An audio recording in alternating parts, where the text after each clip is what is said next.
managed to contain a fire in a heritage building at the Burnaby Art Gallery this morning. Our Andrea McPherson is at the scene. The Burnaby Art Gallery here. This is the Sepperly Barn. It's a heritage building. It's a wood structure. The moment the spire of Notre Dame Cathedral fell into the raging inferno. A UNESCO World Heritage Site gutted by flames. Just some of the dramatic pictures as a historic building in Chinatown went up like a pack of matches today. 7 unit rumah kedai di Jalan Kuala Kangsar, Georgetown, Papinang yang dikategorikan sebagai bangunan warisan musnah dalam kebakaran awal pagi tadi. Laporan awal menyebut kebakaran dipercayai berpunca akibat kebocoran gas.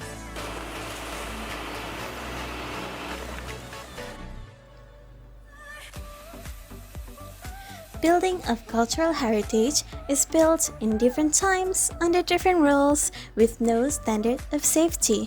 We often use them in different ways than they were used in the time of their construction. Modern installations and equipment is installed in many of them so they can be used for different purposes. If you look at Istana Johor, it was once a palace but has been transformed into a museum, showing that the attitude to the building and familiarity of users can be different from what it was in past times. The concept of fire protections are risk assessment, documentation, simple and low-cost actions, and also advanced measures. Risk assessment requires the involvement of 3 parties: FRDM, consultant and contractor, and stakeholder. There were 3 methods based on past research but now merged into just one. Let's take a quick look at it. Assess attributes are compartmentation, evacuation route, corridor width, number of exit, maximum travel distance, exit signage, and site accessibility.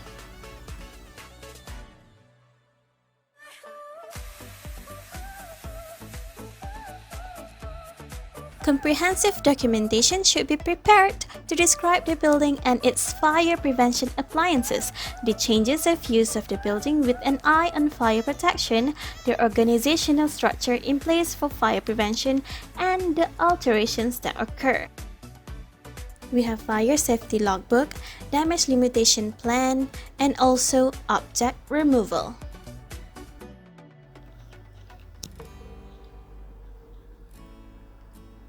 We're going to start object removal priorities with unclassified, in which items will be left in place. The first priority will be given to items of international heritage value, which are intimately connected with the building or its previous occupants. Second priority would be items of national value, or which are important to explain the history of the building or its occupants.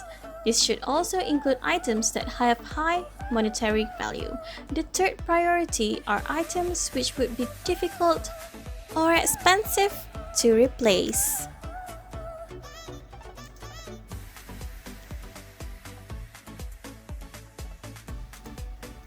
Simple and low-cost actions include good housekeeping, meaning proper storage, disposal of litter, cutting the grass around the building, regular cleaning, weekly maintenance, keeping incidents records, and also controlling electrical installations and equipments.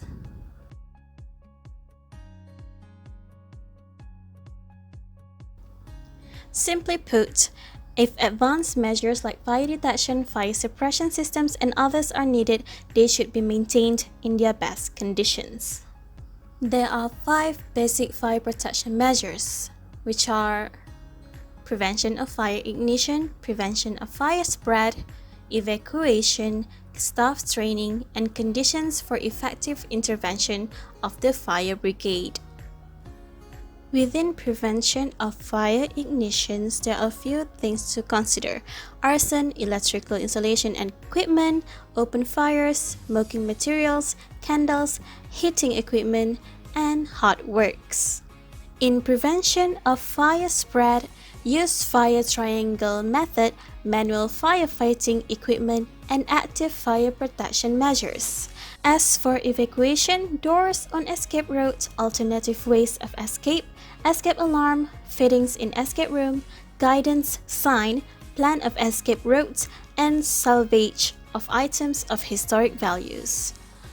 Moving on to staff training, staffs working should be trained to act in emergency situations. Finally, conditions for effective intervention of the fire brigade. Access roads, water supplies for firefighting, and firefighting in historic buildings. Water damage can be as devastating as fire in historic buildings. Use of water as well as other extinguishing agents should be planned in advance without a thought on the damage they present to the building and its artifacts.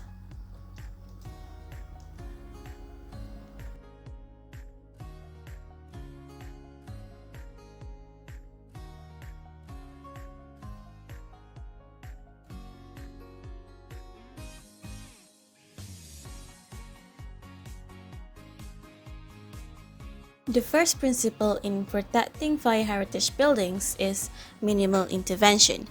Any changes must cause as little impact on the building. Second one is reversibility. Any changes should, wherever possible, be reversible. The third one is essential. Only the minimum amount of work should be undertaken.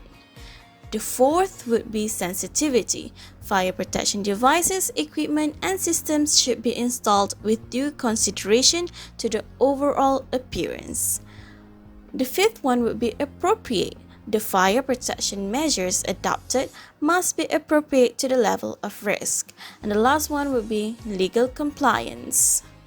The fact that certain fire protection measures are required by law does not overrule the need to comply with other legal requirements. In Malaysia, there are a number of valuable heritage buildings which have been classified into several categories, namely traditional timber Malay houses, pre-World War shop houses, colonial offices building, and religious buildings. Some of them have been listed as heritage buildings or national heritage buildings.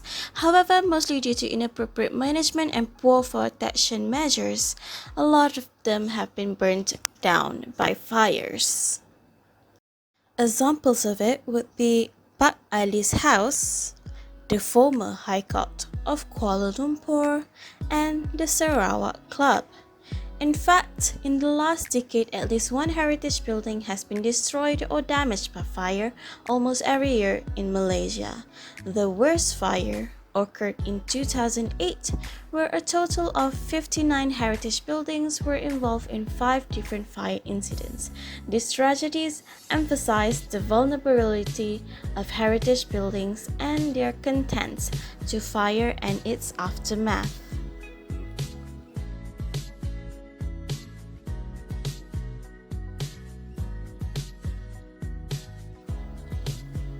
Various fire safety management problems in the heritage buildings have been identified from a survey.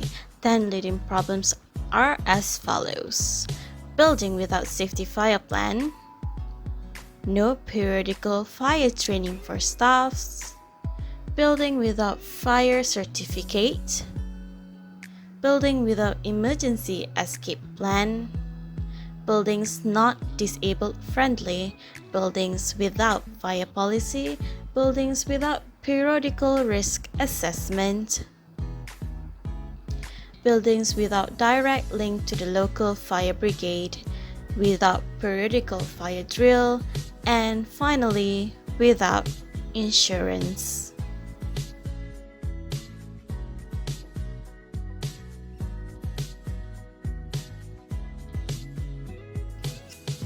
Fire may happen in any buildings without knowing whether the buildings are historic or new. However, the differences between heritage and new buildings lie in the heritage values attached to the building with regard to its fabric or content. In general, the major differences between new and heritage buildings are the aesthetic, economic, and practical constraints on the use of the available methods of providing fire safety. The objective within life safety, contents protection, and fabric protection will ensure the probable loss is reduced to an acceptable level.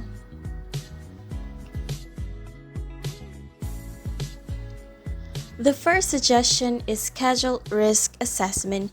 An acceptable level of safety for both people and property must be determined through an adequate system of risk and safety evaluation. This means that before planning fire safety, all involving parties ought to discuss and to exchange ideas on the various aspects of the problems. The earlier fire safety objective established in the design process could identify more effective and economical fire safety methods to be applied.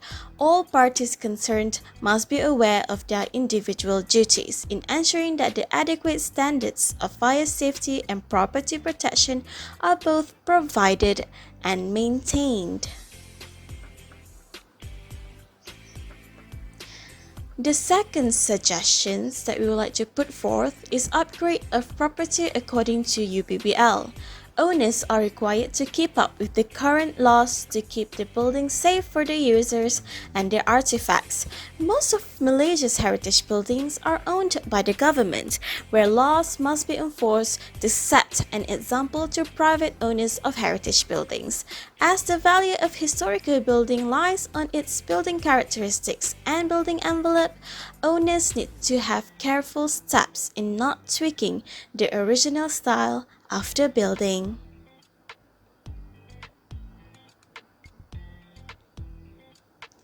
Our last suggestion would be fire drill and staff training. When an emergency case like fire occurs in the building, the staffs must play their part to inform the fire brigade, informing the guests or users, and trained staffs should know where all the artifacts are located according to their removal priorities. If the staffs are able to act accordingly to the assessment made, the amount of damage from the fire can be minimized and the fire brigades would have a smoother run in putting the fire out.